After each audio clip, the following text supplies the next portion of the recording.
This is the MIAA Weekly. Welcome to week 0 of MIAA Weekly. My name is Matt Witwicki. A lot of people know me as Wit, and I am joined with Jon Dykstra from the Maryville Forum. Jon, how you doing? Pretty good. Ready for football. Getting started a little early this year. Yes. And for all those tuning in, we've got a whole lot to unpack on this show. We're going to have a preview for the season. We're going to go over the week 0 games. Jon and I are going to make picks. His probably better than mine. And just a lot to get to in this first show. Got a lot of games coming up this Thursday, Jon. So we kind of got to get things going here. Let's get it rolling. Well, let's take a quick look, Jon. Over the summer, you had a chance to attend the MIAA Media Day.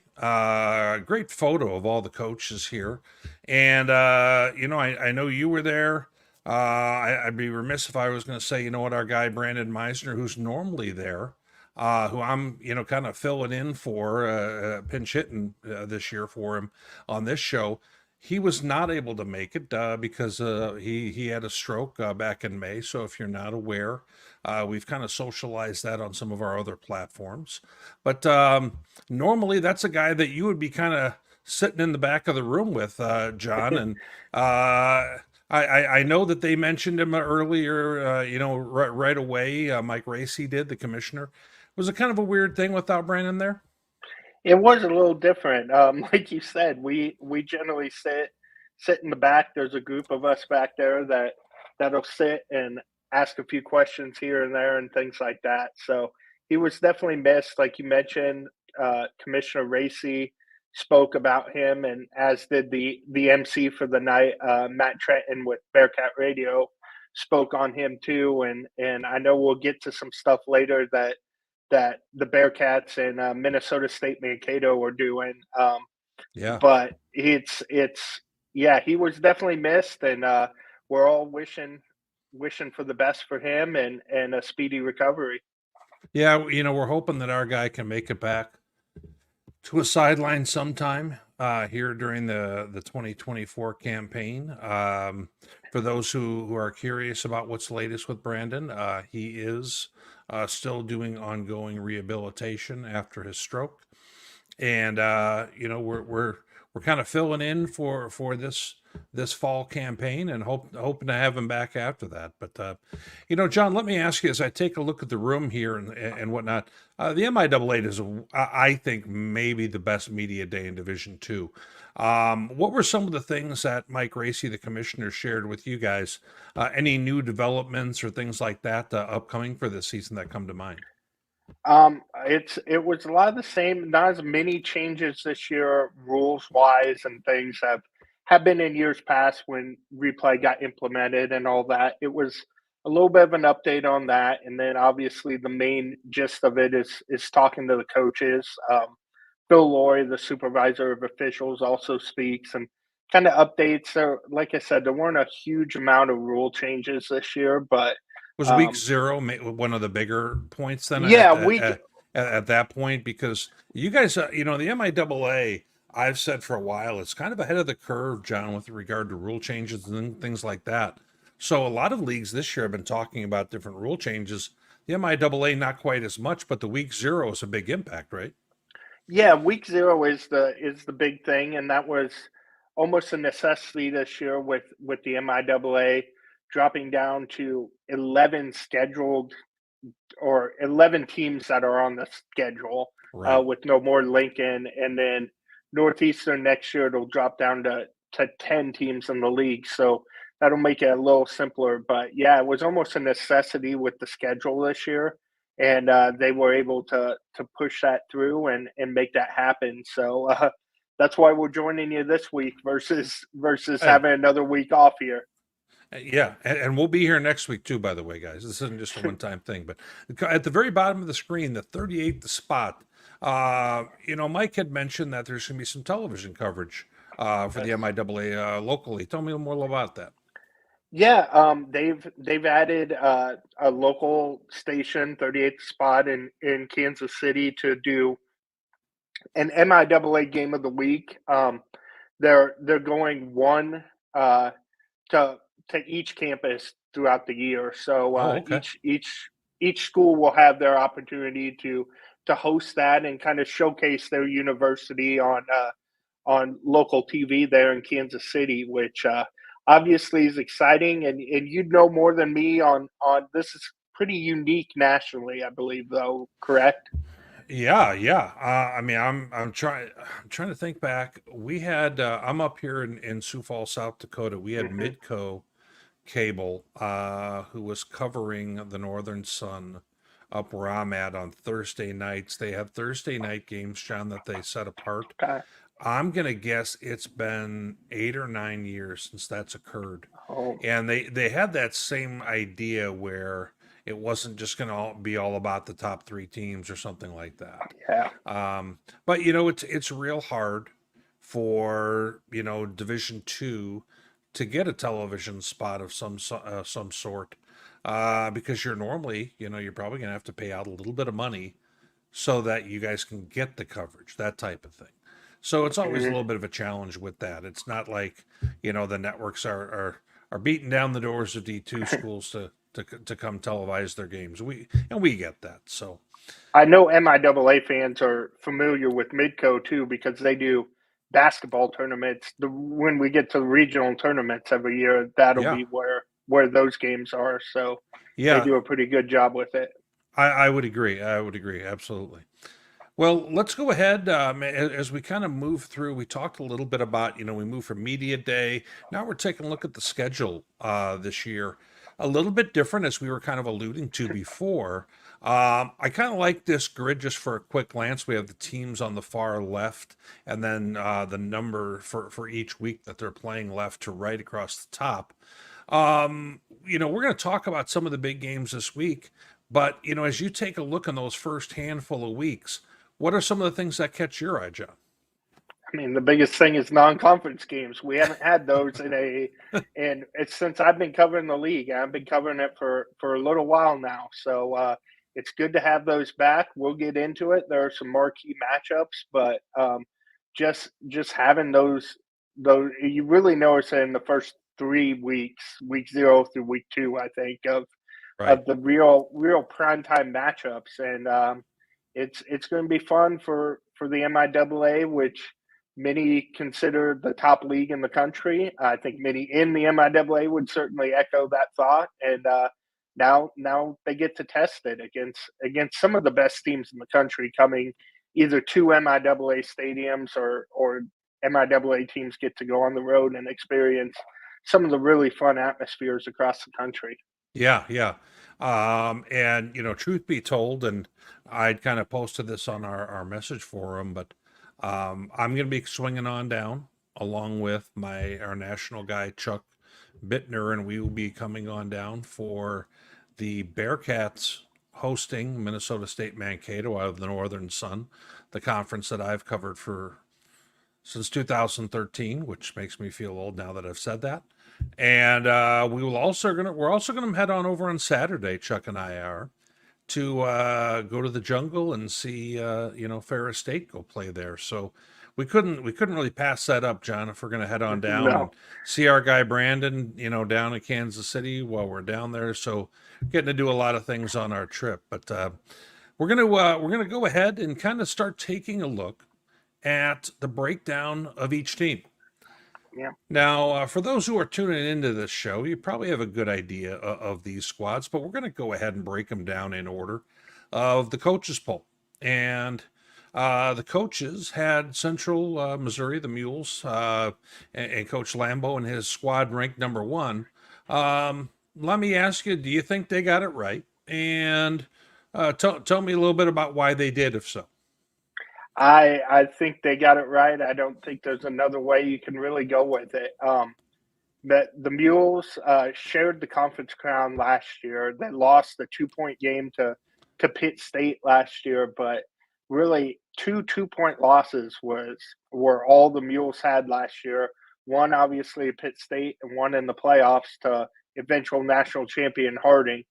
So as you're looking in the MIAA and nationally as well, it's hard to see a better team than Central Missouri out there, and they come back loaded. I mean, it starts with that guy at the top there, Zach Zabrowski.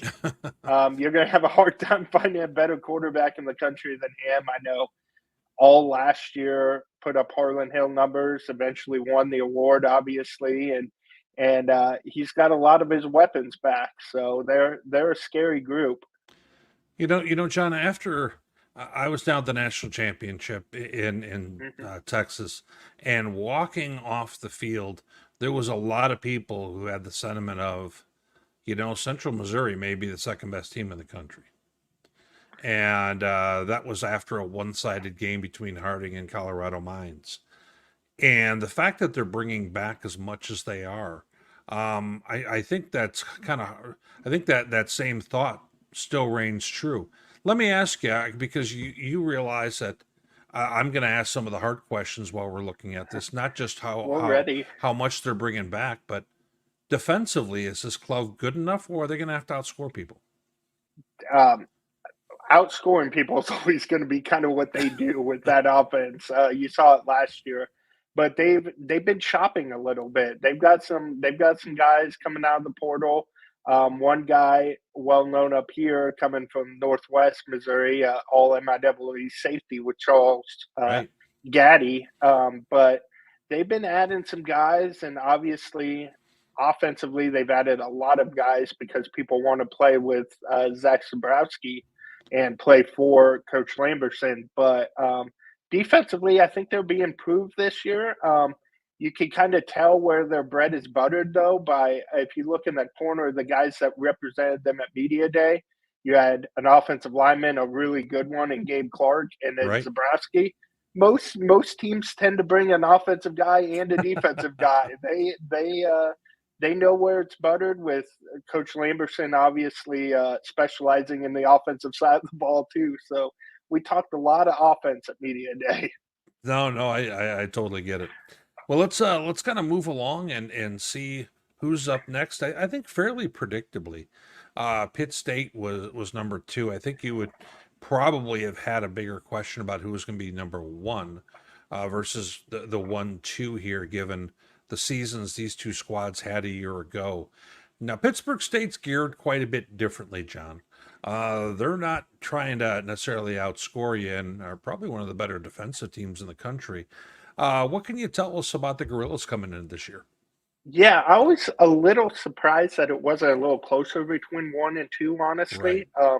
Right. When I do these polls, I tend to really look at who's returning and who's coming back, but a lot of times you see it kind of last year's standings. And if you're going off that, Pitt State won in Warrensburg last year, so they might get the edge. But they are the only team with a new head coach in the conference with Tom Anthony.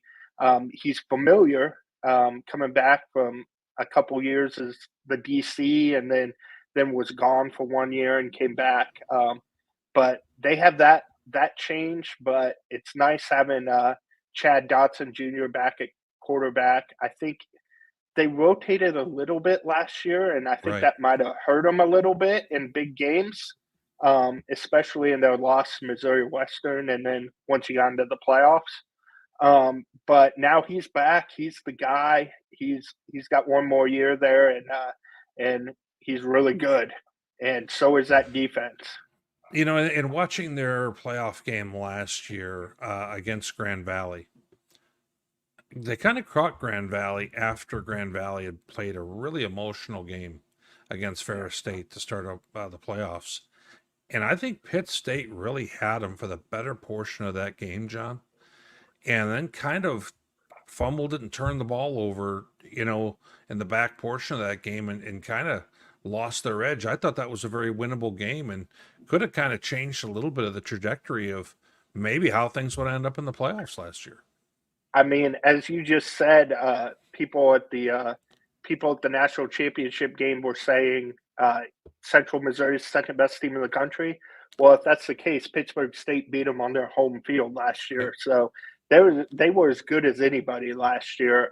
The year prior, lost a close heartbreaker to Ferris, and Yep, obviously we knew how good that Ferris team was. We'll talk more about those teams. They might have something this weekend to say, possibly. but yeah, they're a Pitt State team. They're going to be able to run the ball. Dotson's not going to put up the gaudy numbers that a Zabrowski will put up, but he's as solid as they come and has been in that system a long time. And Right. they're going to play defense. If you look down at that corner of the guys they brought, Jack Barkley, he's as good of a linebacker as there is, and he'll be leading that group. And they have a lot back on the defensive side of the ball, which was really good last year. So I like I said, I'm surprised they're not closer at the top, but if you look at the national polls, they are widely considered a top 5 team, and it's for a good reason. Absolutely. Number 3. There's a few people who might be tuning in for this portion of the show. The Bearcats, Northwest Missouri State. To say it was a weird year for them last year would be an understatement. A quote unquote bad year. What the club was, 7-4, and it's an interesting thing because defensively, very good squad. Hohensee gets hurt early in the year. It seemed like they never got themselves back really going offensively. You know a heck of a lot more about this ball club than I do. What are your thoughts about as they move from 23 to 24? I mean, it's a Rich Wright team. They're going to be really good on defense. You can guarantee it, and I've written about that before. How it's almost unfair to the defense to just assume they're going to be a top 5 unit in the country, but Right. pretty safe at this point. Can they? And they return a ton on that side. Not to gloss over it, but Yep.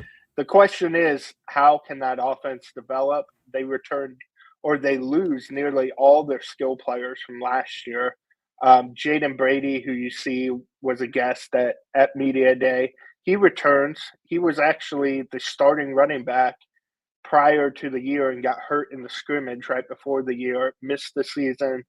Jay Harris steps in and runs for 100 yards in every game and becomes an All-American.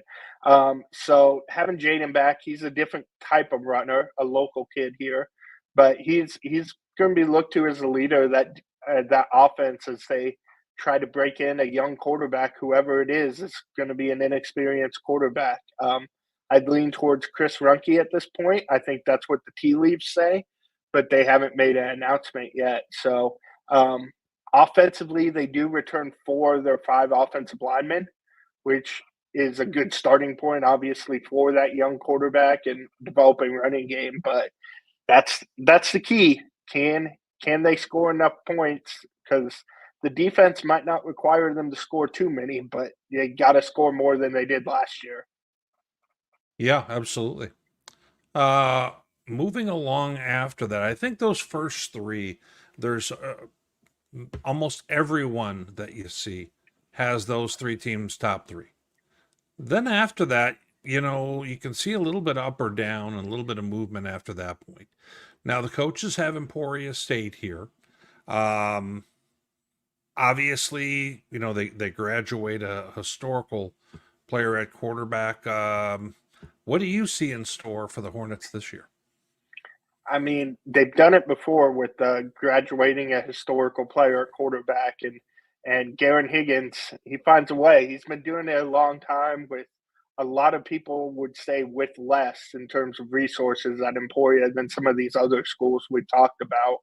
And he finds a way to have great offense every year.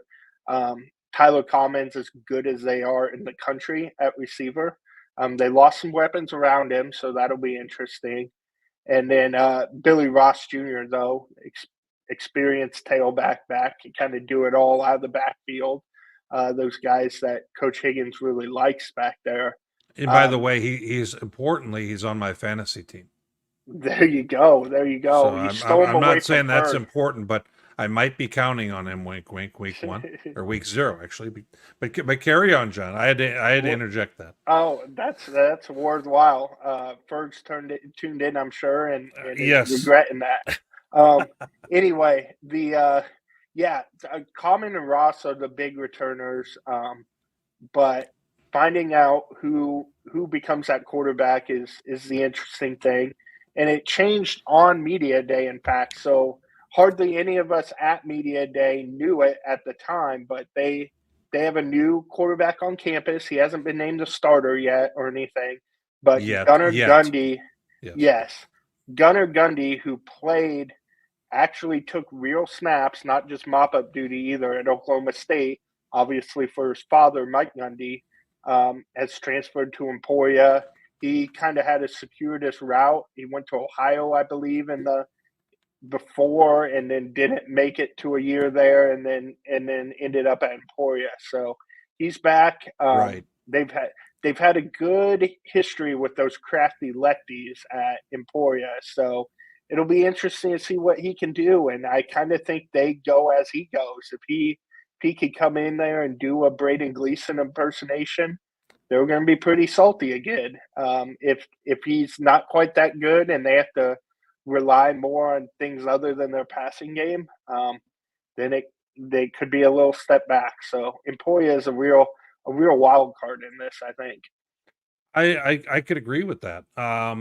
And what kind of production they get at quarterback could have a dramatic impact on the whole league, for that matter. Absolutely. Let's go ahead, moving along. A team that every time I've chatted with you before the season, I get the feeling you're kind of high on this team. Tell me a little bit why. That later. Well, apparently I've got everybody drinking the Kool-Aid now after watching the Sunday show yesterday, and exactly. And they were a popular pick there.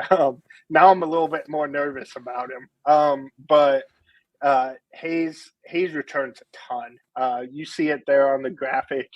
20 out of 22 starters back. Not many teams in the country are going to be able to say that. And it's all those key positions too. Quarterback Jack Dawson of Titanic fame is back again to lead them. He took over a couple of years ago for Chase Fuller, obviously, or Chance Fuller, excuse me. And then the Watts out there, they're both playmakers, obviously, with the ball in their hands. They just have a lot back. And Chris Brown's been doing this for a while in the MIAA. I know him and Coach Rich Wright are really good friends, and they kind of have a similar style with that defense first mindset. And they've got a lot of guys back. Miles Mean just feels like Perry Ellis with how long he's been in the MIAA at this point. Started out as a linebacker. They put some size on him. He's been a defensive end the last couple of years.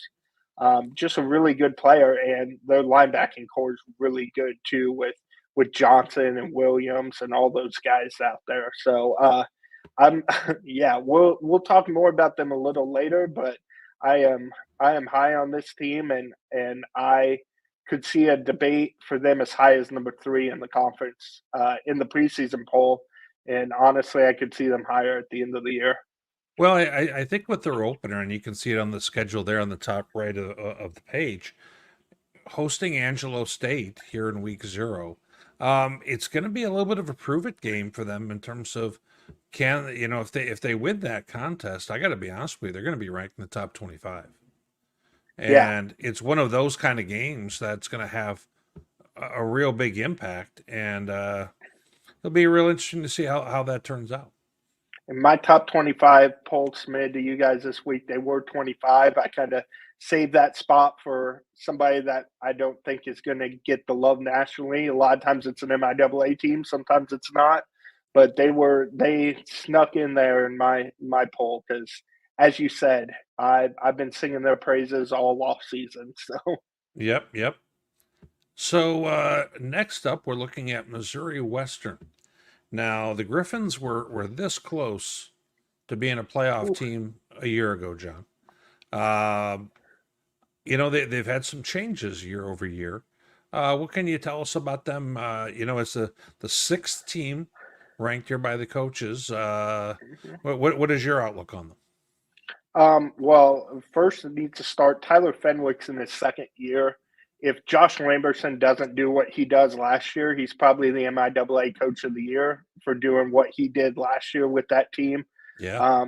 Or if maybe something different happens at Joplin, he might be the Coach of the Year anyway, because I think that gets decided before the playoffs and before Lambeau did what he did, or what they nearly did to Harding. Right. But if you look at that returning leader spot in this slide, the passing stands out a little bit. 0 for 1, 0 yards. That's Jaron Sanders. He's a local guy from Lafayette High School there in St. Joe. They brought in a bunch of guys. It's a quarterback competition down there. But finding that quarterback, kind of similar to the rivals up the road in Northwest, they'll be finding a quarterback because they have a lot of other pieces when you look, especially at that returning leaders. Brandon Hall, running back. You know a little bit about the guy he came in as a freshman with, Sheen Butler Lawson. Yep. He took the job from Sheen Butler Lawson, and Butler Lawson ended up transferring. That's how good Brandon Hall was as a freshman.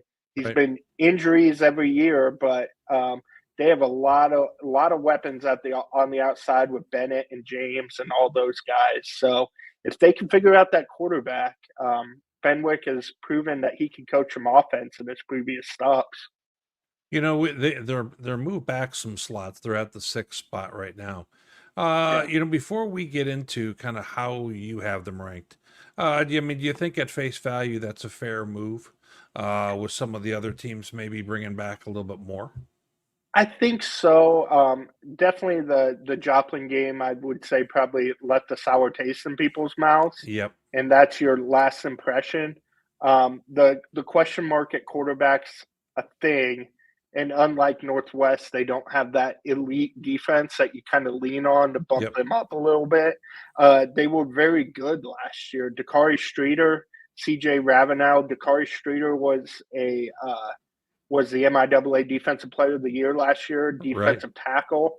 And CJ Ravenel, defensive end, is in camp right now with the Baltimore Ravens. So Right. that's a lot to replace in that front group. So they have talent coming back on defense, but there's a little bit of a question mark there, and the defense is really what led them last year. So if they can figure that out and Brandon Hall can stay healthy, they're a really dangerous team.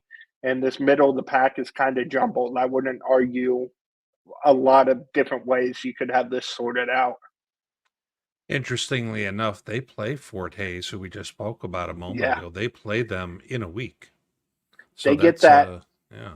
they get that Northeastern State game to kind of figure out what they're doing at quarterback, I would say, and then you get thrown into the fire with Hayes, Southern, and Emporia. That's a tough. There's none of the true blue bloods there, but that's a tough little 3-game stretch coming out of Northeastern I would State. agree. Next up, UCO and Coach Adam Dorrell and his crew.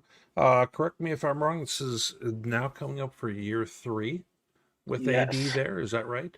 Yes, this is AD's third year. Him and Lambeau kind of came in together because that's an interesting sliding doors moment. Not to take Mm-hmm. it off, but Lambeau was going to be his offensive coordinator coming in, and then he got offered the UCM job.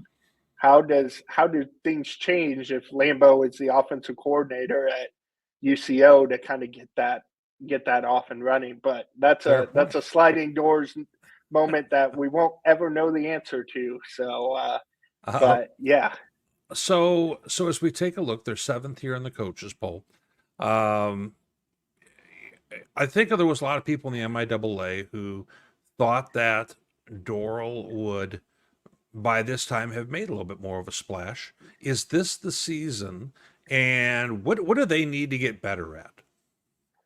it's just finding that consistency. They haven't had a consistent quarterback kind of the last few years. Dawson Hurl returns this year. He started his career at Southern, kind of got beat out there, and then Right. ended up there. They've had Stephon Brown the last few years, a dual threat. It's just He finding was that. kind of more athlete than quarterback, from what I recall. Yes, yes. And then, yeah, it's just finding that consistency. They've gotten better up front. They had a good running game last year with Trayvon Woolfolk, who kind of beat out Jalen Cottrell, who's listed there as a returner. So Cottrell's a more experienced back than his numbers indicate right there.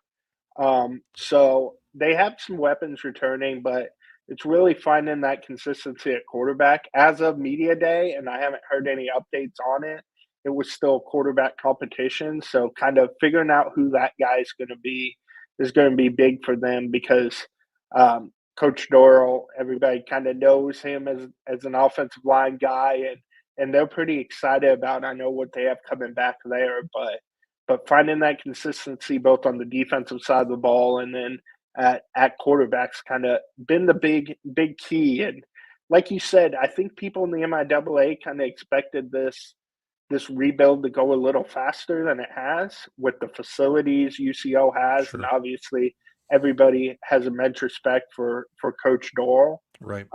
But it's just kind of it's kind of taken a little bit, and they've gotten better, but it hasn't quite fully clicked through yet. So we'll see if this year is the year that kind of happens for the Broncos. I see that they open, week 1, they host NAIA Langston, the Lions, obviously an Oklahoma game there.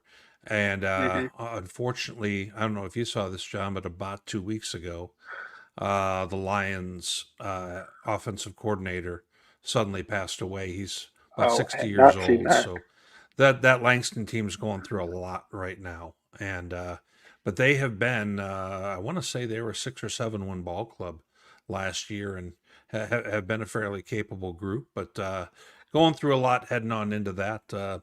Let's go ahead and kind of move on to Missouri Southern, the Lions. And you mentioned them a little bit earlier. They had a real big win, I thought, for the program late in the year when they upset Missouri Western. I can remember watching the end of that game because, boy, I tell you, John, we kind of thought that Missouri Western was going to end up potentially being on that 7 line when it came to Super Region 3, and then all of a sudden they got themselves off of that line. And If Missouri Southern had a whole lot to do with it. How do you see them? Do they kind of bring some of that momentum into this year, or how do you see it?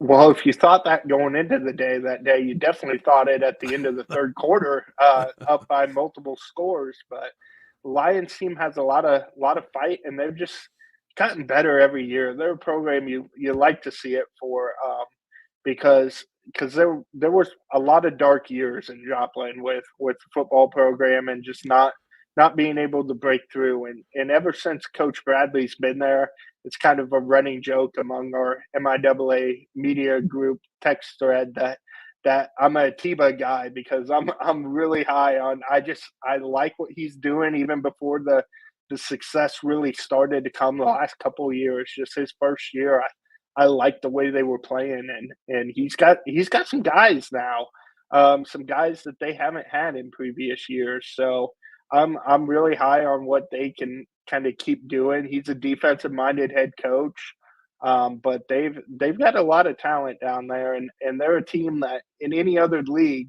we would have gotten to them a lot earlier in the slideshow than we're getting to them breaking down these Well, they got MIAA one of the teams. best tight ends in the country as well. Yeah, I break Campbell. down the Elite 100, and he came up kind of front and center at that tight end spot. And I rank. I didn't do it this year, but I rank kind of the top 10 returning at every position in the MIAA going into last year. Nathan Glades was our number one returning tailback last year. He had a great year the year before, and then dealt with injuries last year. So, and they lean more heavily on that passing game. So if they get him back to 100% and he really gets rolling, they could be pretty pesky there in Joplin, and that's a fun, or maybe not fun for Coach Bradley. But if you look at those first few games on their schedule, they've got some chance to really open some eyes with games against Pitt, Western, and Northwest there early, Yeah, I'd say and that Midwestern I State really kind too. of Not that. to undersell them. Yeah, that opener at Midwestern State. We'll talk about that here in a moment, but I like kind of new matchups like that. That's good Yeah. stuff. Moving along on the list, we've got number 9, Washburn, the Ichabods. I kind of keep an eye on the MIAA over the years. I'm not really used to Washburn being in this kind of spot, John. They've been a playoff team in the not that recent past, or probably what 3-4 years ago, something like that. So, Yeah. do we give a rebound year here, or do you think it's another tough one? I mean, it might just be tough in this league. I was kind of surprised when I got to media day and we were kind of talking about our ballots amongst the media group there, and a lot of people had them 10th on their ballots, and I don't see that, but I had them ninth, so I can't say it's completely different, Sure. which is where they checked in. But I think they got hit by the injury bug about as bad as anybody. The guys here in Maryville might argue, but they got hit really hard last year, playing a lot of true freshmen, including the quarterback Sam Van Dyne there, and kind of figuring out as they go. DJ Bell, another freshman, really talented receiver. I think they have young pieces. I don't know if it's going to click this year, but if I'm an Ichabod fan, I'm kind of excited to go watch this team because I think over the next couple years, it's a team that can really make some jumps. And obviously, Coach Sherrick's been there forever at this point and longest tenured coach in the league and can really coach and has had a lot of success there. So I think this is a group. Maybe it's not this year, but in the not too distant future, can kind of get back to that top half of the league and contending for playoff spots again. Fair enough. That leaves the 10th spot for Nebraska Kearney, the Lopers. And, not too long ago, we had TJ Davis, who feel he was there. He was there longer Last than year, Milt Wagner was at Louisville, but that's an old man joke. So, um, was he a good fit for what they were looking to do last year, or are they going to try and throw the ball? Would they rather kind of just be more of a throwing offense? How do you take that? Because we thought that they wouldn't be as good last year, but not quite the step down that we saw. yeah. With TJ, there was a little sense of that at media day that it wasn't a good fit, and they were kind of ready to move on. I got My that thought feeling on too, John. It's funny you mentioned that. Yep. my thought on it is he was a Harlan Hill trophy. I think finalist the year before. He was a contender at least Finished in the for top 2 three, I years. think. Yeah. Yeah. And I don't know. I never want to see those guys go out the door, so I Yeah. I have a hard time seeing that. But yeah, there was definitely a sense that he didn't really fit this new offense. I would wonder if TJ himself was kind of regretting maybe that last year and not maybe going with Jocelyn or doing something like that. West But Texas or something. Sure. yeah, but or even moving up to an option offense somewhere else. But Well, they and now have a guy kind of taking his spot, with Reagan yeah, Jones. Tell us a little bit, what you expect there. Obviously, coming from a different squad and so forth.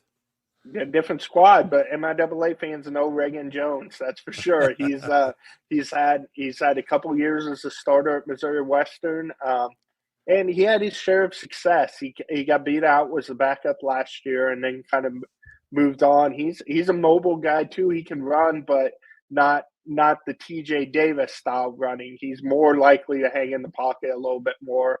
And when he does run, he's bigger and more of a power runner than what TJ was, being able to make guys miss a little bit more. But Reagan's a veteran, and what stood out to me about him was, I mean, we talked about how kind of who you bring to media day tells a lot, and bringing in a first year transfer to media day, they look at him as a leader already, and Right. that kind of says something. And Coach Held, maybe he's one of, or Reagan's kind of one of those guys that comes in with a chip on his shoulder because Coach Held mentioned it at media day. I've never been picked last in anything in my life. He was a little offended by the media poll or by the coaches in the media poll. And maybe he said that would be in their locker room. So they're out to prove something this year, and it's a lot of new pieces. But we'll see what they can do, and if they can kind of make that bounce back. Absolutely.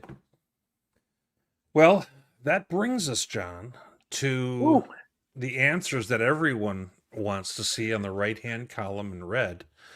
All that red makes it look like the wrong answers over there. That's what I'm worried about. Well, we'll find out at the end of the year if they're the wrong ones or the right ones. But you got some yellow because we're trying to draw a little bit of attention to a few things. Yeah. Now, we kind of alluded to Fort Hayes and how much you liked him earlier. Surprised you didn't have him on the 3 line. Oh, that's right. I almost did. You and I talked about that preseason. You would have had to move. You saved me some angry letters, maybe from some Bearcat fans if I would have done that. So, you've already kind of made your case for Fort Hays State. Probably 20 minutes ago. Some of the rest of it's moved around a little bit. You've got AD and his crew up at 6. What do you kind of believe in a little bit more than maybe the coaches poll and the media poll had? Well, I think we're kind of aligned. The big mover I have is Emporia, and I know we're going to get to them.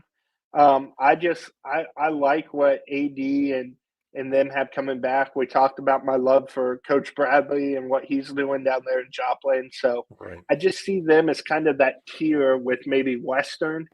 I kind of see the top 2. I see the next 2.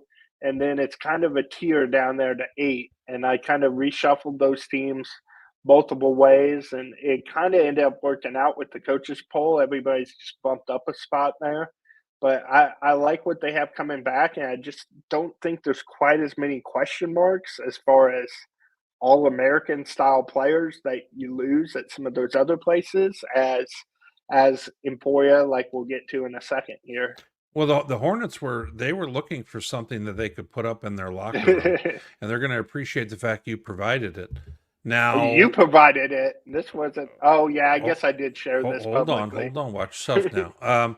So, was this when you had some uncertainty about the quarterback position, and are you now second guessing your thoughts? We're going to this is going to be like a confessional. We'll let you just let it all go right now.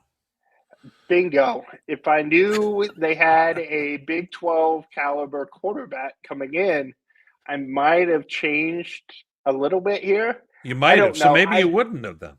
I still see them kind of the same tier. That's what I'm saying. Good. Stick to your guns. You still got a mate. I bet. I think I would have maybe moved them up to where the coaches poll has them at 6. Jump Central and Southern. But I see them on that same tier, so I'm kind of okay with it. If this was somebody else's poll and not mine, and they had them 8th, I wouldn't say anything bad about it, even with Gundy coming in. Well, I would. But yeah. So you would say even more if you knew it was my poll. So so okay, let me ask you then. You're talking about these different tiers. Is Fort Hays at the same tier as Northwest, or are you not really ready to go quite that far and say that? I'm ready to put them there. I mean, they beat them last year in Hayes. It was a transition without the quarterback. Right. I was going to say, I'll even say it. Hohensee wasn't playing, right? Yeah, Hohensee's not playing this year either, though. Well, they're not propping him up Thursday. No. Okay, well, they would if they could. He was at Cowboys camp earlier this summer, so I know he was. Anyway, I see them a similar tier. I have Northwest ahead of them for a reason. I just think you can trust that defense more. But I'm really high on Hayes. We've been over that. Maybe they'll make me look dumb this week against Angelo, but when you have that much talent returning, you have a veteran coach that is really, when you talk to other coaches in the league, they have a lot of respect for what Chris Brown does there. Him and Higgins are 2 coaches that really, really draw the respect of their peers, I guess you would say. My And guy Brandon would say the exact same thing. You're exactly right. yeah. So within there, it's kind of like Northwest, where I trust they're going to be good on defense every year. It might not be the elite level that Northwest is every year, but it's pretty dang good. And then they just return a lot on offense. So, like I said, I'm maybe not confident as much in any one single unit as those three teams in front of them, but I'm very confident in kind of the team as a whole. Fair enough. Well, we've kind of gone through the squads, preseason stuff. Now we're past that preseason stuff. Let's get into some of the ball games here. So, John, we're going to have two games on the mix here. That what I'll be honest with you, I'm gonna call them games that are just kind of a cut above just about anything this year. I mean, they involve teams that are in the top 20-ish, top 25, non-con games, the kind of games that you don't know if you'll see again as a fan of Northwest or Pitt, for example. And that's Yeah. Mankato, coming on into play the Bearcats, and then that's on Thursday, and then on Saturday we have Ferris State going on into Pitt State. We're going to review those, and we're going to do like a tail of the tape on those two games specifically and break them down in more detail. Let's kind of handle some of the other games, and then we'll circle back to them. So we got Missouri Western at Northeastern State. Give me some thoughts on that one. Well, I don't know how much me and Mr. Massey line up on this, but I predict scores in this in the forum every week, and I had 52-10, Missouri Western over Northeastern. Northeastern's in transition. They've been in transition pretty much ever since they joined the MIAA, and now they kind of made it official this year as they transition to a new state, kind of not officially in the MIAA in football, but staying in other sports, and we'll see if they come back to full MIAA members. But Missouri Western, we talked about earlier, they were almost a playoff team last year. I know they have uncertainty at quarterback, but this is the kind of game, if you're a playoff team and you obviously have aspirations of breaking through that and becoming one this year, you need to come out and handle your business in the first game of the season and make a little bit of a statement. And I kind of think they will. Fair enough. And for those tuning in, I'm going to pick the games for entertainment purposes also. I will, since we're going to go with scores here, and you're going to hold me to a whole separate, higher level of accountability. I don't need to do scores on all of them if you don't want to know what? the scores. I'm okay with that. I'll go Missouri Western. I'm going to go 47-10. So I'm not sure we're saying a whole lot different. No, 52-10 or 47-10. You have them calling off the dogs a little earlier. Exactly. It's Thursday. It's going to be really hot. That's true. So Oklahoma too. Ooh. Yeah. I can only imagine. So Washburn at Emporia State. Turnpike tussle. Nice rivalry game here, right down the road from each other. Obviously, we just talked about Washburn. They're in a little bit of a transition too. They're a young team. Emporia, a lot of eyes to watch that quarterback situation in that one, and I think they make a little bit of a statement. I had 31-13. I think they handle their business at home and show off the offense a little bit. Maybe not quite as gaudy a numbers as in years past, because that is a tough Washburn team, but a comfortable win for the Hornets. I don't know if I have quite that much faith in the Emporia defense. I've got Emporia winning. I've got 41-24. So moving along, our next one, kind of an interesting game that's happening in the state of Nebraska, where you got some teams that are used to playing each other more frequently in the past, who don't get a chance to much anymore, and they get to renew a rivalry. So you got Nebraska Kearney at Chadron State. Probably one of the more colorful matchups we're going to have here. How do you see it, buddy? Well, it's interesting. You've got the 10th ranked team in the coaches poll and in every poll in the MIAA, and then the 7th ranked team in the RMAC, and that's kind of a theme throughout this with with MIAA teams, I guess, kind of punching above their weight a little bit in some of Yeah. these preseason polls. But Shadron, I mean, Danny Woodhead is tough to stop, and when he comes in, oh no, he's done now. I it's a toss up. I think both these teams kind of really want this game to build some momentum as the season goes on. I chose to be an MIAA homer and go with Kearney here, 27-24. I could really see it either way because I know they have a lot. They have some talent back in Shadron. A really good receiver out there. I think might have made your Elite 100 or was a fantasy draft guy maybe. Fantasy draft guy But was it Tommy Thomas or Thompson? Yeah, I think it is. he got I injured last year, but yeah, he is good player. he's right on the he was right on the cusp of that Elite 100. You're right. Yeah. So good player there, and they're a solid team. But I think Kearney knows they kind of need this to get some of that taste from last year out of their mouth, at least early in the season. So 27-24, Kearney sneaks it out. You know, I've kind of gone back and forth on this one a little bit. I got a chance to watch Shadron last year against Augustana. They were defensively, they looked decent. Offensively, they were not good. I would agree with you. I'm going to take Kearney here. I'm going to take Kearney in a 24-10 game. I agree with you. I'll take the MIAA 1-10 against the RMAC anytime.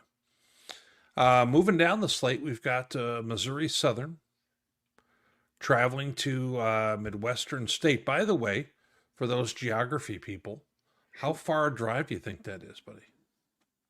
Ooh, that is a good question. I think they said at media day. I'm thinking they said about 9 hours, maybe down there, maybe farther. I think it's only like 5 or 6, but it looks worse. Oh, okay. It Believe it or definitely not. looks worse. Well, Just I depending mean, what way when you think you're going from Arkansas. Missouri to Texas, does that sound like a trip you want to make? Probably not that often, but Wichita Falls is way up north. Yeah. Joplin's pretty far south. So I think it's just over 5, but I'm sure we'll have plenty of people in the comments who will bring their vitriol and tell me how wrong I am if I am. I was trying to remember that, and then I'm trying to remember where Midwestern State was. I guess I just need to look at the right-hand side of that graphic to know. But that might have helped me a little bit if I would have put 2 and 2 together there. Well, tough one here. Midwestern State was a squad in the Lone Star that, you know, back right before COVID, they were kind of rolling, and they were a team that was winning more conference championships than not. And, you know, you would see them in the mix with, you know, like Tarleton State. You would see them in the mix with Commerce. Both of those schools have left D2. Oddly, Midwestern State hasn't kind of popped up since then, which you would have thought that would have happened. How do you see this one? They were like a 500 team last year, something like that? Yeah, and that's kind of how I see it too. I'm kind of leaning on that what I was saying earlier about kind of leaning MIAA in these toss up games and just kind of thinking they're more tested maybe than the others. I had let me see. I just lost my score graphic. There we go. 38-27. I had Missouri Southern. Goes a little bit towards if Nathan Glades is healthy again. I think that's a completely different dimension to the Missouri Southern offense, which they were forced to grow passing the ball last year. And I think if he's healthy, like I said, he's one of the best running backs in the country if he's healthy. So we'll see. This will tell us a lot about Coach Bradley's squad. So I'm choosing to bet on them with that 38-27 score I said. And watching Midwestern State over the years in playoffs and other games, always a lot of team speed. Yeah. I just don't think they're necessarily on the same trajectory right now that Missouri Southern is with the program. I'm also going to take Missouri Southern. I'm going to take them in a nail biter, 30-27 in a tight contest. I think it goes back. What's It that? goes back a little bit to Carney too, where you know that you're about to get into the MIAA gauntlet, and you kind of need this game if you're Missouri Southern and you want to do what you hope to do this season. So I No think you question. kind of need this one. Big one here. Angelo Yeah. State, team who had been one of the best teams in Super Region 4 the last few years, kind of has a down year. They have 3 losses, close games. They're going to be coming to Fort Hays State, Hays, Kansas. Boy, this is by the way, in case anybody was Hayes wondering, this America. one's about 9 hours. That's maybe I was getting confused, and Coach Brown Yes. was talking about making that trip next year. Yep. But So yeah, this is one where last night on our national show, all of us picked Fort Hays. And yep, and if coming my if way. you're wrong, we will unleash. But I'm sure. obviously, you liked them in this game. Have you had a chance to look much at Angelo? Well, I was watching that, and I was a little nervous when I figured out that you picked them. And then when Chuck Fair picked enough. them, I felt a little better about myself. So I'm hoping that kind of works out, and you guys kind of cancel each other out. That's Um, true. but yeah, I can't talk up Hayes as much as I've been talking them up and not pick them. 27-20, Angelo's good. Living the Angelo experience last year, kind of vicariously through the Sunday night show. There were some ups, there were some downs, there were some mixed feelings last year. I'm thinking this is going to be a long road trip. It's going to feel like Texas with how hot it is, but it's Hayes America is kind of its own little thing. You got to experience it, and I think they might maybe surprise a little bit. National, I can't even say that anymore because you all picked them, but I think nationally, an outsider looking in might assume Angelo because they've kind of been more in that conversation. But I think Without doubt. Hayes is ready for that step. Yeah, Angelo a few years ago, they had some nice skill positions, a very good defense. Then got hit pretty good with the portal and had some of their guys go FBS. And all of a sudden, they didn't quite recover from that last year. And offensively and defensively, they weren't quite the same. It'll be real interesting if Angelo bounces back here. The winner of this game is probably getting ranked. Flat out. That's how I see it nationally. But let's go ahead and kind of move to the games that we have as, the biggest ones. I mean, these are big games nationally, not just MIAA for that matter. And we've got our kind of our tail of the tape here. Mankato, coming to Northwest. You see the records. Neither one of these two was a fire-breathing dragon last year, if we're going to be real frank. And the offensive scoring is wild, that it's literally the identical number. Thank goodness for Lincoln. That helps that Northwest number quite a bit, that Lincoln game last year. Well, when I look at everything else, there's a few things that stand out to me. One of them is rush defense. Northwest at 58 per game, which was second nationally, but when you look at their schedule, you could probably make a case that's good for first nationally. At the same time, the rush defense for Mankato, not nearly as good, if we're going to be really honest. Mm-hmm. Then if you take a look in terms of Mankato's got a lot of balance offensively, whereas Northwest, a little different than I would have expected, to be really honest there, considering, Jay Harris and everything else. But, Northwest got thrown out of sorts in certain games like Emporia last year and so forth, where they were just in a situation that was so foreign to them, it seemed, the way they had to chase in that kind of ball game and some of the others. Another thing, that I see here is what's not on the sheet is some of the guys who have departed. Where you've got the two top running backs here, two of the top running backs in Division II. Absolutely. Both lost to the portal with Sheen Butler Lawson from Mankato leaving, and Harris leaving from Northwest, and how do those teams replace them? So, you talked a little bit earlier, John. Um, how do you see Northwest going to one guy? Does Tank get some carries? What are your thoughts? I mean, are they going to be a two-man thing? Tank was very effective last year. He kind of stepped into that role that Jaden Brady was supposed to have last year, which makes it more interesting because both those guys can kind of line up in the slot. They can do a lot of different things for you. Um, and neither is the hammer that Jay Harris was last year, and just between the tackles. Jaden Brady, I think, has gotten a lot better at that over the years, and I would expect him to kind of get that work. But they've got other guys too. Wentrick Williams is a guy that's dropped down from FCS, got some carries last year. Maybe might have a bigger role this year. He looks like a bowling ball out there. He's a big guy.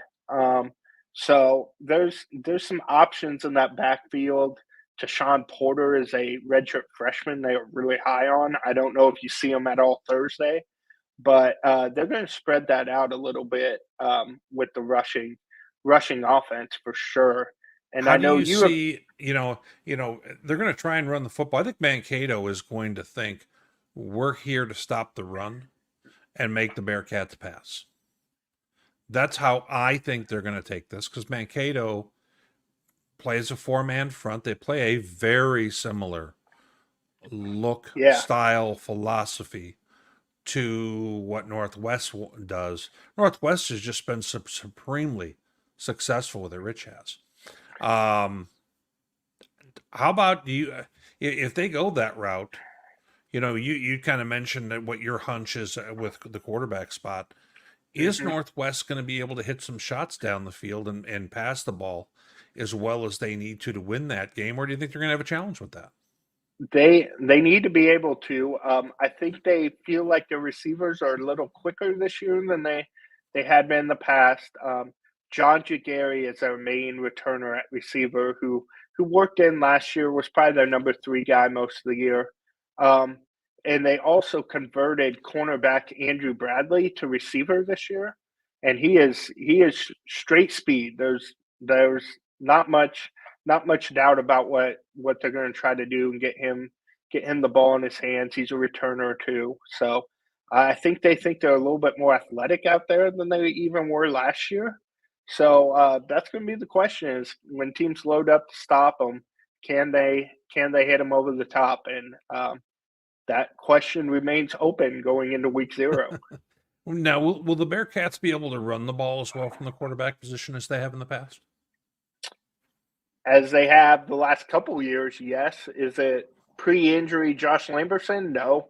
But is it one of the Bowles brothers? No. But last year that really took a lot away from their offense because uh, Hohensee was playing with the torn MCL and they didn't Right. want him to tear it anymore. So it really took away their running game. Both Chris Ruhnke, who I assume it's going to be, but also Henry Martin can run a little bit, and they showed that last year. But it's not TJ Davis out here running the ball. It's they're going to mostly play from the pocket, but they can bring that dimension certainly more than they had last year. Sure.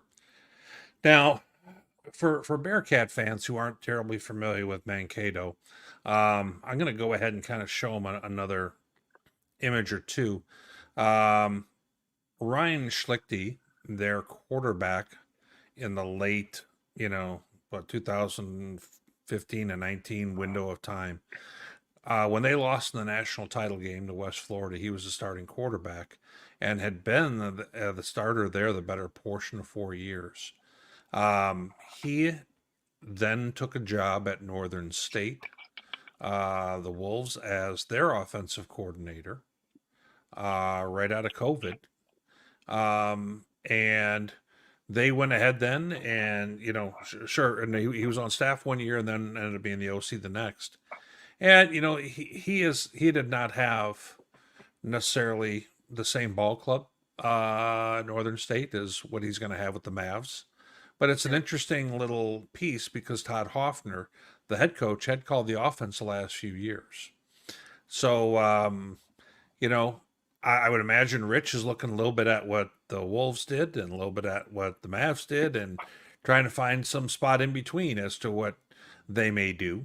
The Mavericks were not as good offensively last year as they have been in the recent past. They were not able to run the football when they wanted to run the football in some big games like Augustana and otherwise. In the playoffs, they ended up getting themselves in trouble, turned the ball over too much, and ended up getting on the wrong side of the score pretty badly. Now, their quarterback, Hayden Eckern, right here, that you're going to see, he originally went to the University of South Dakota, and he ended up, he was from Chicago originally, and has been their starting quarterback the last few seasons. He's had some big highs where, they've gone and played at Colorado Mines, and he's thrown for almost 400 yards there and kind of lit them up. Then he's at other times where, he had 5 interceptions against Augustana. So he's a guy who can run with the football, not a front. They'll run some power stuff with him. And he's got plenty of experience, been the starter for a few years. And then, as we take a look, Maven Krejci over on the right side is a guy who was first team on our Elite 100 squad. He had 10 sacks a year ago. Big, strong guy, 6'6" guy trying to get around the edge.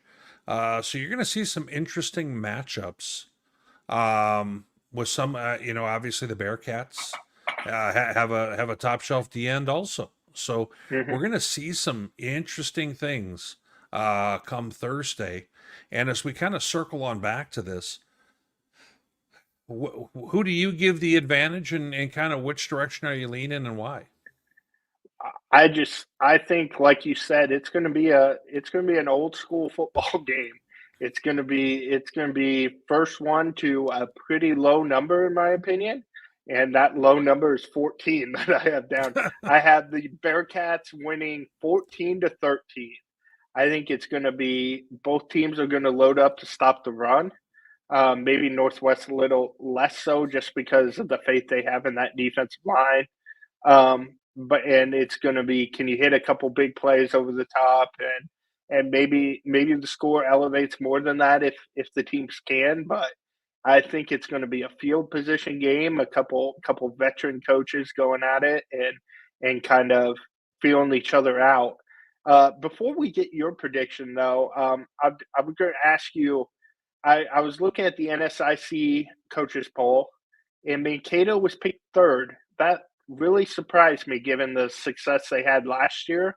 Thought they'd be a little higher than that. I think they're higher in the national polls when you stack up the NSIC teams. So, what do you think the coaches see with that? I think that first off, Mankato will always get more respect in the national poll because of the fact that they have been a team who's been there at the end more times than the other teams in the league. Duluth hasn't been to that kind of extent since 2010. So I think that plays into some of that piece. I do have a Northern Sun show I'll be shooting tomorrow where I talk a little bit more about some of that, but MIAA really fans tune in for Tom Frederick's hair too. Well, yes, exactly. A little bit sexier situation at that point.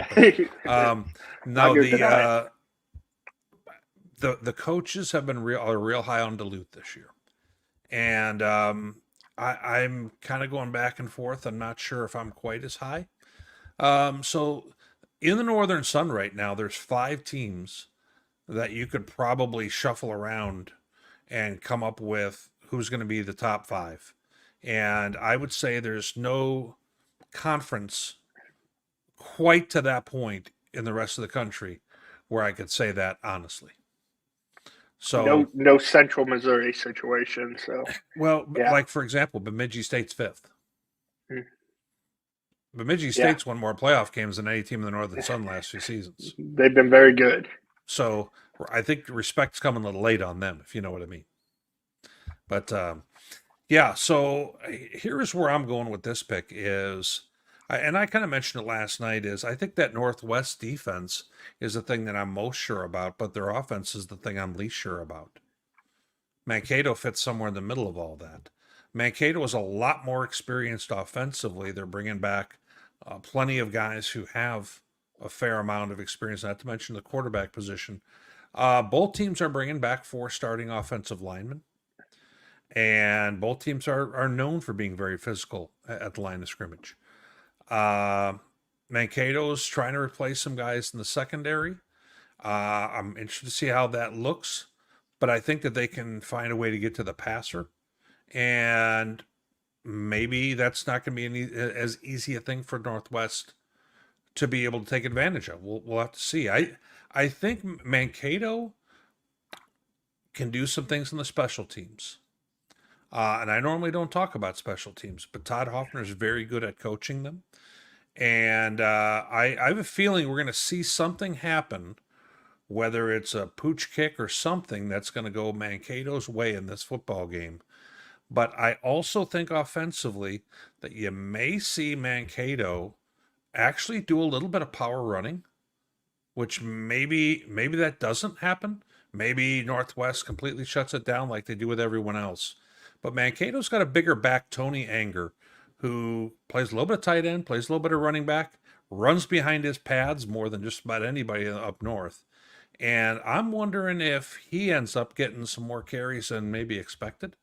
And, they're trying to figure out what they're going to do with that running back spot. They've got a few bodies.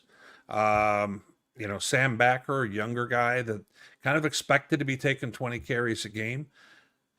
I don't know if this is going to be the week for that. I don't know if this is the kind of game where you try and go wide with a carry against a Northwest defense. It'll be, I can't wait to see. I think it'll be fascinating. I don't have a ton of faith right now, John, that either offense is going to do great against the other defense. Yeah. I do have the Mavericks. Do you have more faith than 14-13? I have the Mavericks winning 24-20. Okay, you have more faith than I do. I think that we may see a turnover or two, John. Yeah. That makes it so that all of a sudden it got a quick change, and maybe one of the defenses is put in a bad spot and things like that. But could happen. Let's go ahead and look at. Now, hard to believe that that's not the headliner, right? Before we get to the second game and at Ferris, between Ferris and Pitt, this had just come out today, the day that we're actually taping, Monday, that for the football game, our guy Brandon Meisner they will have a sticker on the back of the helmet of both teams to honor kind of all the great work that Brandon has done.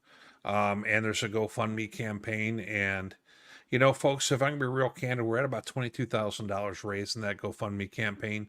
There is a link and information down at the bottom. Feel free to pause the page if you need to, whatever you need to do. We're looking to get that to the goal of 25,000. We're not quite there yet. I'd really like to see that happen for him. He's in a tough spot. There's no way around it. And he's one of my better friends, and I want to see the best for him, and we want to continue to support him. So, but I thought it was a tremendous idea between the schools here to go ahead and throw that on the helmet, and it means a lot to us at D2, and I want to make sure that everyone knew that. Let's move to the final game we're going to pick here. Ferris State at Pitt State. Teams with the same colors. Playing. I was trying to make a graphic. They made it difficult on me a little bit, John. But this game here is one that I think there's going to be a thing or two that people aren't going to necessarily expect about Ferris State, and one of them is things such as total defense. Does that number surprise you a little bit? Ferris State at 282, a lower number. To a degree, not to be the MIAA homer, but because the GLIAC's a terrible league. Right? Yep. It's the GLIAC is top heavy. It is, in my opinion, probably the second best league in the country, but it is top heavy. And yeah, that would be what I'd say on that. Fair enough. But I mean, Ferris, it's not like I'm downplaying what Ferris does. They've won 2 out of the last 3 national championships. Right. Tony Annese has that monster rolling there. So I'm not downplaying that, but I would give Pitt the edge defensively, despite what that number says. But I could be very wrong about that. Now, do you, for those who haven't been paying attention to what Ferris did a year ago, they had 3 setbacks. Do you remember who their 3 losses were? Grand Valley twice. Mines, right? On the road at Montana. Oh yeah. Playing the national runner-up in FCS that they were beating the entire football game. Yep. And had some challenges with crowd noise. Now, I tell you, Ferris, they played there, which was 20-some thousand people and was really loud. They played at Grand Valley. I don't think Ferris State's going to be shook playing in the jungle. I mean, you haven't listened to that Mike Leach clip about what it's like to play in the jungle. People haven't seen should look that one up. I realized that Chuck and I, who both picked Ferris State to win this game last night on our national show, we will be getting the treatment when we arrive there, and I can live with that. But you kind of see where I'm going with that, or what are your thoughts?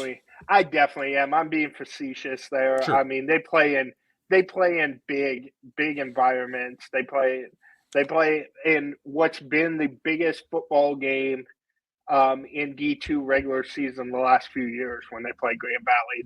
That's the game that's circled for everyone like the last 3 years because it's been 1 or 2 or close to it. They're used to big environments. The jungle is going to be hopping for this one, but there's a reason.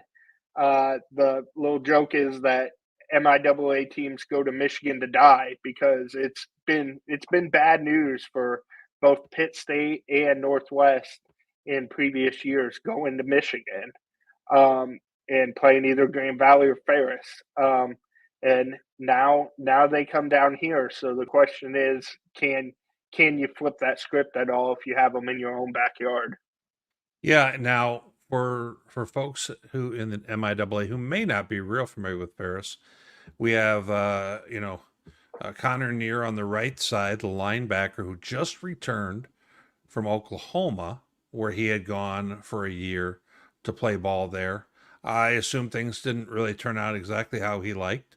So he comes back to Ferris. He had been on both championship teams. If I'm not mistaken, last year he was with them when they won a title. He had 10 tackles for loss. So he's a great return for them at backer. Carson Gulker on the left side there is a handful as a runner. To give you an idea, the year that they beat Mines for the title, Gulker had 30-plus rushing touchdowns. Crazy number. More of a big bruiser type than a speedster. They will play 2 quarterbacks, John. Trinidad Chambliss, more of a speedy guy that's some feel is a better passer. We'll see. I don't think Gulker's a bad passer. But they have a lot of speed on offense, and they run a little bit of everything at you. I mean, you're going to see an element of speed option where they'll get outside on you, and a lot of quarterback run stuff. And I'm really interested to see that chess match, down in the jungle. Yeah, Tony Annese doesn't believe in that. If you have 2 quarterbacks, you have none idea. He's made it work with Jared Bernard. He's made it work with Malik Mitchell. He's made it work over the years. Gulker shared time with Mitchell the last couple years, and now, yeah, you had to know that it wasn't just going to be his job when Mitchell left. So, yeah, they like to have options there in Ferris. So, do you think? Well, what are some of the key things you look at in this kind of matchup between the two? Are you looking at the Ferris State offense? Are you looking at Pitt State's ability to score? What are some of the key things for you? A little bit like we talked about in the last matchup, or you talked more about than I did in the last one. I just think there's going to be a big turnover at some point that decides this. Ferris over the years has had great athletes up front. They can get after it, and then Pitt prides himself on being able to do that as well and get after it. And they return a lot defensively, as we talked about earlier. So I kind of think that one of the defenses is going to make a play. I think it's going to be a close game like it was a couple years ago in the playoffs. Certainly, Pitt remembers that game and probably has a bad taste in their mouth from that. But it's and of course Ferris went on to win the national championship that year when Pitt was as close to anybody to beating them. So I think a turnover or play on defense, some splash play is going to decide this, whether it's a speedster getting over the top or, like I said, the defense making a play. But I think this is just too evenly matched to not have something like that happen. So you are going with which squad, John? Oh, that is the question. You're gonna make me do that? A little bit. I mean, you guys had to get put on the record. Well, in these toss-up games, I like just throwing out a one or a 1 point game to just indicate that I've got no freaking clue what I'm talking about. I said Ferris 18-17. I think they go for two late and make it happen.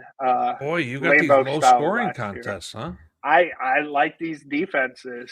I like these defenses. I mean, other than Northeastern State having to go against Missouri Western, I like these defenses this week. So, no, I think it's going to be kind of like the other one. I think you're going to see some defensive in the trenches football in both your games this weekend, and you better enjoy it. You better not be a Devin Albertson and just hoping for points out here because it's Wow. not going to happen. If you had Devin Albertson in the pool to be mentioned tonight, you got it at the almost the 90-minute mark. And if you had Massey mentioned inside 30 minutes, it was the over. But I have got Ferris State kind of running away in this one. Okay. I don't have enough faith in the Pitt State offense. And I think in this case, the difference between me and the last game was I have more faith in the Ferris State offense and all the way they can be so multiple with things. Makes sense. And I think that they are going to have a chip on their shoulder after the way last year turned out. I have them winning this game 30-17. Okay. It's So, a 2-score game. yeah, I mean, I don't have this as some boat race thing, but I have Ferris State kind of, by the time the second quarter hits, up and making Pitt State kind of chase them. Is that a matchup thing, or is it a overall how you view the teams? Because I know in the D2 poll, Pitt's a spot ahead, right? They're 3-4, and Pitt it's 3, and Ferris is 4. Or do I have that flipped? I don't have Pitt as high as I have Ferris in our. Okay. So it's an I really overall don't. do of the teams. Gotcha. Yep. Now, if Pitt State wins this game, I mean, do you move up to what, 2 maybe? Because I don't think you can move up to 1 at this point. But boy, you might get some votes though because it's this year's poll, not last year's. Exactly. That's the balance of the early season. You know what? That's going to be real interesting, John, because the winner of this game could very well be entitled to that top spot. Yeah. So, and definitely, I'll be interested to see how the fan or our not our fan vote, our vote goes for D2. That'd be very interesting. If you're an MIAA fan too, I hate to tell you, but you got to root for Pittsburgh State this week because that helps you in your thing. I had some Northwest fans telling me how, oh man, Pitt's going to get beat. It's going to be fun or whatever. You shouldn't be hoping for that because you need Pitt in the MIAA to look good in these non-conference games. So Weird how that share works some sometimes. conference pride for 1 week, and then we can flip back. John, before we head on off, Man, Yeah, I know. It's getting late into the night. Yeah, I'm looking at Mike Gracie's name, so I wanted to give thanks to the MIAA who's helped us kind of get some things, some graphics and some other things set up for the show. Great staff, everyone here kind of mentioning that, on this. John, where can our fans find you at? How can they better support Jon Dykstra? Oh man, Jon Dykstra needs all the support he can get.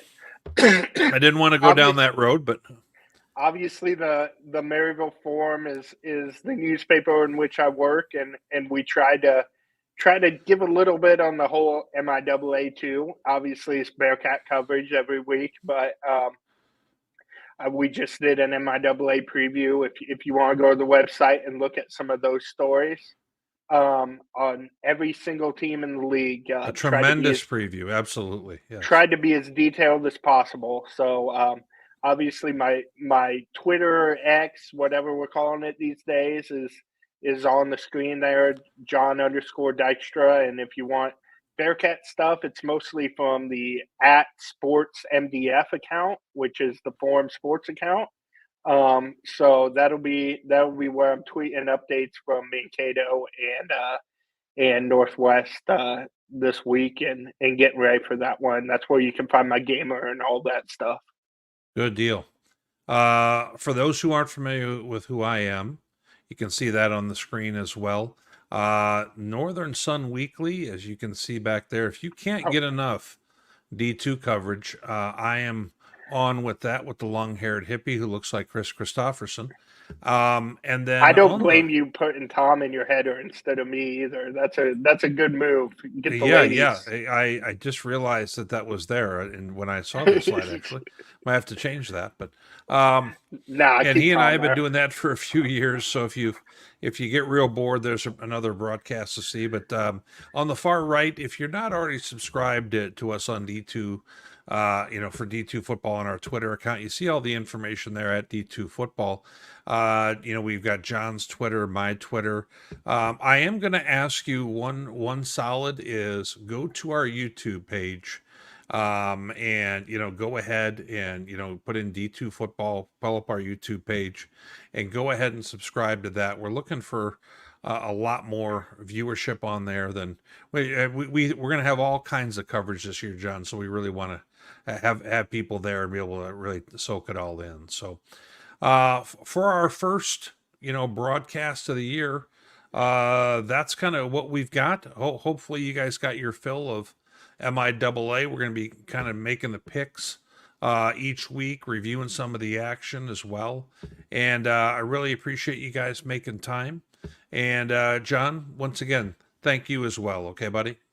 It's been fun. Thanks for having me, Whit.